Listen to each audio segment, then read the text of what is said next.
was 5 months away, and every detail had to be perfect. Her friends would come over for wine and planning sessions, their laughter and chatter filling the main house while Margaret sat in her room, listening to the sounds of a life she wasn't part of. One afternoon in late March, Margaret ventured into the kitchen, confused about what time it was and whether she'd eaten lunch. Victoria was there with two of her bridesmaids, reviewing seating charts over champagne. Margaret stood in the doorway, uncertain, her cardigan buttoned wrong and her hair uncombed. One of the bridesmaids noticed her first and fell silent. Victoria turned, and for just a split second before she composed her expression, Margaret saw something in her eyes: disgust, barely masked irritation. But then Victoria's society smile snapped into place, and she said in a voice dripping with false sweetness that Margaret should go back to her room and she'd have someone bring her a snack. Margaret shuffled away, but not before hearing one of the bridesmaids whisper something and the group erupting in stifled laughter.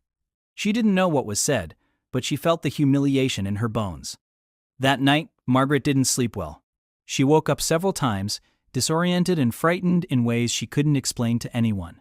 The dementia was progressing, stealing pieces of her memory and her confidence. But some things were becoming clearer. The feeling that she wasn't wanted here, that she was a problem to be managed rather than a person to be cherished. She thought about asking David if she could move back to her apartment, but she couldn't remember if she still had the apartment or if David had given it up.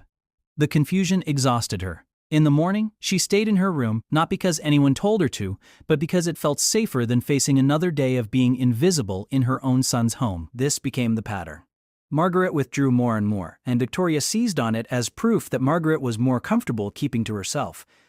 She'd tell David that his mother seemed to prefer her privacy, that forcing her to socialize might agitate her condition. David, trusting his fiancée and overwhelmed by guilt that he couldn't be there more, believed her.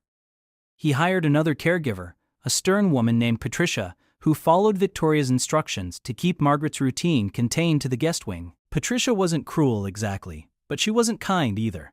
She'd give Margaret her meals on a tray in her room, help her bathe and dress with mechanical efficiency, and spend the rest of her shift scrolling through her phone in the hallway. Margaret started asking about David. Where was he? When would she see him? Patricia would assure her he was at work and would visit soon, but days would pass without David appearing. Victoria had started intercepting him when he came home, pulling him into conversations about wedding details or immediate crises that needed his attention, expertly steering him away from the guest wing.